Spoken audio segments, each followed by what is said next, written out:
हाय दोस्तों, आपका स्वागत है जियो पॉलिटिक्स विद आदित्य के और यूट्यूब वीडियो में। आज की ताज़ा खबर है कि ट्रम्प ने वेनेजुएला के पास 3 वॉरशिप भेजे हैं ड्रग्स माफिया से निपटने के लिए। वेनेजुएला ने इसके जवाब में 45 लाख लड़ाकों को तैनात किया है। ट्रम्प प्रशासन ने वेनेजुएला के पास 3 वॉरशिप भेजे हैं। वॉरशिप अगले कुछ घंटों में ही वेनेजुएला के तट के पास पहुंच जाएंगे। चलिए मैं आपको वेनेजुएला के बारे में कुछ बता देता हूँ। वेनेजुएला एक साउथ अमेरिका का एक कॉन्टिनेंट का एक देश है। तेल के मामले में बहुत ही ज़्यादा इसके पास भंडार हैं। दुनिया में सबसे ज़्यादा तेल के भंडार वेनेजुएला के पास हैं। रसिया से, ईरान से, सऊदी अरब, इराक से भी ज़्यादा। 80 और 90 के समय में बहुत ही अमीर देश हुआ करता था, पर बाद की सरकारों की कुछ गलत नीतियों और अमेरिका की प्रतिबंधों की वजह से इसकी अर्थव्यवस्था काफ़ी गिर गई। अब की जो सरकार है वेनेजुएला की और अमेरिका की सरकार के बीच में बहुत ही ख़राब संबंध हैं। दोनों एक दूसरे पे काफ़ी आरोप लगाते रहते हैं। अभी ये ताज़ा खबर आई है कि ट्रम्प के प्रशासन ने सोमवार को कहा कि वे इस वॉरशिप की तैनाती ड्रग्स कार्टेल्स, ड्रग्स की तस्करी करने वाले ग्रुप और उनसे जुड़ी हिंसा को रोकने के लिए कर रहे हैं। ट्रम्प प्रशासन का मानना है कि वेनेजुएला की सरकार ड्रग्स तस्करों को बढ़ावा दे रही है, जबकि वेनेजुएला की गवर्नमेंट ने अमेरिका के इन सारे आरोपों को खारिज कर दिया है। वेनेजुएला के राष्ट्रपति निकोलस मादुरो ने कहा है कि ये वार्षिक तैनाती के खिलाफ हैं और उन्होंने भी वेनेजुएला के 45 लाख सैनिकों को तैनात करने का ऐलान किया है। और उन्होंने आगे बयान में कहा कि अमेरिका पागल हो गया है और वो वेनेजुएला के अमन चैन को नुकसान पहुंचाना चाहता है,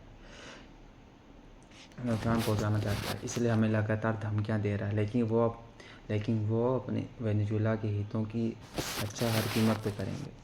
इन तीनों वॉरशिपों का नाम बता देता हूँ। इन तीनों वॉरशिप का नाम है USS ग्रेवली, USS जैसन डनहम और USS Samson. Not Samsung, Samson.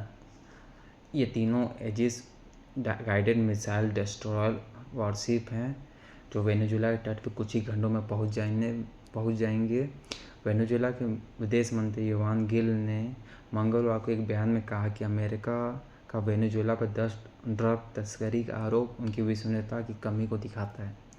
America ने 8 अगस्त को वेनेजुएला के राष्ट्रपति निकोलस मादुरो पर 435 करोड़ रुपये, हाँ आपने सही सुना, 435 करोड़ का इनाम घोषित किया है, जो पहले 217 करोड़ था।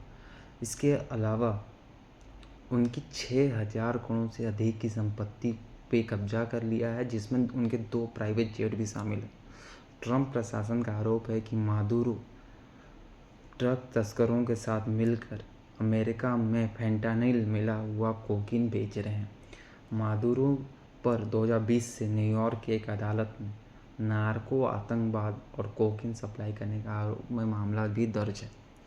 ट्रम्प प्रशासन ड्रग्स के खिलाफ बहुत ही सख्त है। उन्होंने कई ड्रग्स संगठनों पर कार्रवाई की है, उन्हें आतंकवादी संगठन घोषित किया है। इनमें शामिल है ट्रम्प प्रशासन ने फरवरी 2025 में वेनेजुएला के ट्रेन डी आर्गुआ, अल सल्वाडोर के MS-13 और मेक्सिको के 6 ड्रग्स कार्टेल को विदेशी संगठन घोषित किया गया है। अब देखना यह है कि जब ये वॉरशिप वेनेजुएला के तट पर पहुँचेंगे तो क्या होता है। क्या इनके बीच लड़ाई होती है, क्या इनके बीच समझौता होता है।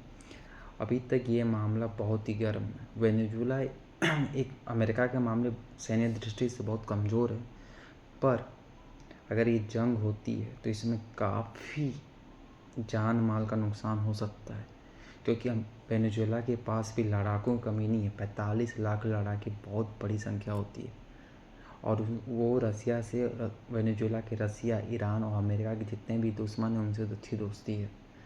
तो अब देखना ये होगा कि आगे ट्रम्प प्रशासन और वेनेजुएला के राष्ट्रपति निकोलस मादुरो क्या कदम उठाते हैं। तो ये अभी तक का ये समरी थी मैंने जो आपको दिया। अभी मेरा इस चैनल का दूसरा वीडियो है। अगर आपको ये वीडियो पसंद आए तो आप इसे लाइक सब्सक्राइब कमेंट कर सकते हैं। मैंने अभी यूट्यूब पे वीडियो बनाना शुरू किया है, तो मेरे को ज़्यादा एडिटिंग या थंबनेल के बारे में पता नहीं है, तो जितनी भी गलतियाँ हुई हैं उसके लिए मैं माफ़ी चाहता हूँ। और आप मुझे एडवाइस दे सकते हैं कि मैं कैसे बेहतर करूँ। Okay bye.